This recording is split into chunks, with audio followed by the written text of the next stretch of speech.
Romanos 11. O remanescente de Israel. Pergunto, pois, acaso Deus rejeitou o seu povo? De maneira nenhuma. Eu mesmo sou israelita, descendente de Abraão, da tribo de Benjamim. Deus não rejeitou o seu povo, o qual de antemão conheceu. Ou vocês não sabem como Elias clamou a Deus contra Israel, conforme diz a Escritura? Senhor, mataram os teus profetas e derrubaram os teus altares. Sou o único que sobrou, e agora estão procurando matar-me. E qual foi a resposta divina? Reservei para mim 7.000 homens que não dobraram os joelhos diante de Baal. Assim, hoje também há um remanescente escolhido pela graça. E se é pela graça, já não é mais pelas obras. Se fosse, a graça já não seria a graça. Que dizer então? Israel não conseguiu aquilo que tanto buscava, mas os eleitos o obtiveram. Os demais foram endurecidos, como está escrito. Deus lhes deu um espírito de atordoamento, olhos para não ver e ouvidos para não ouvir até o dia de hoje. E Davi diz que a mesa deles se transforme em laço e armadilha, pedra de tropeço e retribuição para eles. Escureçam-se os seus olhos, para que não consigam ver, e suas costas fiquem encurvadas para sempre. Os ramos enxertados. Novamente pergunto: acaso tropeçaram para que ficassem caídos? De maneira nenhuma. Ao contrário, por causa da transgressão deles veio salvação para os gentios, para provocar ciúme em Israel. Mas se a transgressão deles significa riqueza para o mundo e o seu fracasso riqueza para os gentios, quanto mais significará a sua plenitude. Estou falando a vocês, gentios, visto que sou apóstolo para os gentios. Exalto o meu ministério, na esperança de que de alguma forma possa provocar ciúme em meu próprio povo e salvar alguns deles. Pois, se a rejeição deles é a reconciliação do mundo, o que será a sua aceitação, senão vida dentre os mortos? Se é santa a parte da massa que é oferecida como primeiros frutos, toda a massa também o é. Se a raiz é santa, os ramos também o serão. Se alguns ramos foram cortados e você, sendo oliveira brava, foi enxertado entre os outros e agora participa da seiva que vem da raiz da oliveira cultivada, não se glorie contra esses ramos. Se o fizer, saiba que não é você quem sustenta a raiz, mas a raiz a você. Então você dirá: os ramos foram cortados para que eu fosse enxertado. Está certo. Eles, porém, foram cortados devido à incredulidade, e você permanece pela fé. Não se orgulhe, mas tema, pois, se Deus não poupou os ramos naturais, também não poupará você. Portanto, considere a bondade e a severidade de Deus. Severidade para com aqueles que caíram, mas bondade para com você, desde que permaneça na bondade dele. De outra forma, você também será cortado. E quanto a eles, se não continuarem na incredulidade, serão enxertados, pois Deus é capaz de enxertá-los outra vez. Afinal de contas, se você foi cortado de uma oliveira brava por natureza e de maneira antinatural foi enxertado numa oliveira cultivada, quanto mais serão enxertados os ramos naturais em sua própria oliveira? Todo o Israel será salvo.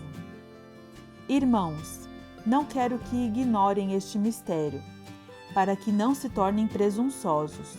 Israel experimentou um endurecimento em parte, até que chegue à plenitude dos gentios. E assim, todo o Israel será salvo, como está escrito: virá de Sião o Redentor, que desviará de Jacó a impiedade. E esta é a minha aliança com eles quando eu remover os seus pecados. Quanto ao Evangelho, eles são inimigos por causa de vocês, mas quanto à eleição, são amados por causa dos patriarcas. Pois os dons e o chamado de Deus são irrevogáveis. Assim como vocês, que antes eram desobedientes a Deus, mas agora receberam misericórdia graças à obediência deles. Assim também agora eles se tornarão desobedientes, a fim de que também recebam agora misericórdia, graças à misericórdia de Deus para com vocês. Pois Deus sujeitou a todos a desobediência, mas para exercer misericórdia para com todos. Hino de louvor a Deus. Ó profundidade da riqueza da sabedoria e do conhecimento de Deus! Quão insondáveis são os seus juízos e inescrutáveis os seus caminhos! Quem conhece a mente do Senhor? Ou quem foi seu conselheiro? Quem primeiro lhe deu para que ele o recompense? Pois dele, por ele e para ele são todas as coisas. A ele seja glória para sempre. Amém. Romanos 12. Sacrifícios vivos. Portanto, irmãos, rogo pelas misericórdias de Deus que se ofereçam em sacrifício vivo, santo e agradável a Deus. Este é o culto racional de vocês. Não se amoldem ao padrão deste mundo, mas transformem-se pela renovação da sua mente, para que sejam capazes de experimentar e comprovar a boa, agradável e perfeita vontade de Deus. Por isso, pela graça que me foi dada, digo a todos vocês: ninguém tenha de si mesmo um conceito mais elevado do que deve ter, mas ao contrário, tenha um conceito equilibrado, de acordo com a medida da fé que Deus lhe concedeu.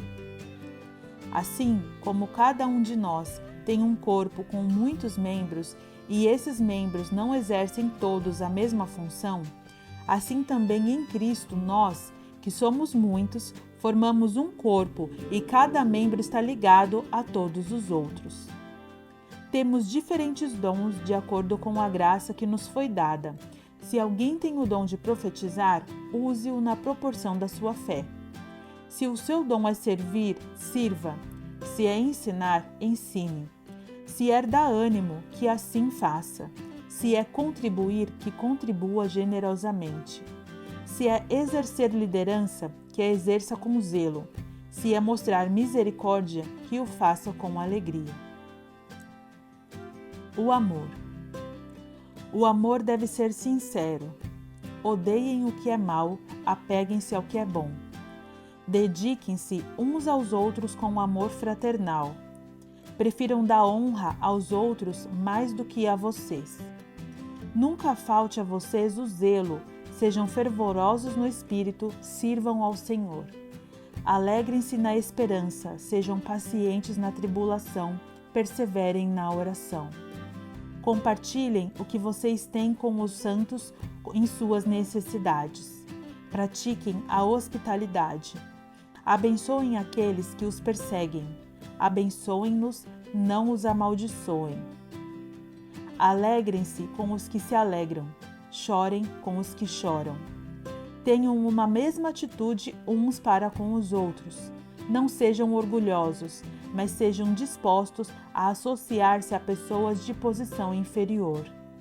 Não sejam sábios aos seus próprios olhos. Não retribuam a ninguém mal por mal. Procurem fazer o que é correto aos olhos de todos. Façam todo o possível para viver em paz com todos. Amados, nunca procurem vingar-se, mas deixe com Deus a ira, pois está escrito: minha é a vingança, eu retribuirei, diz o Senhor. Ao contrário, se o seu inimigo tiver fome, dê-lhe de comer. Se tiver sede, dê-lhe de beber. Fazendo isso, você amontoará brasas vivas sobre a cabeça dele. Não se deixem vencer pelo mal, mas vençam o mal com o bem.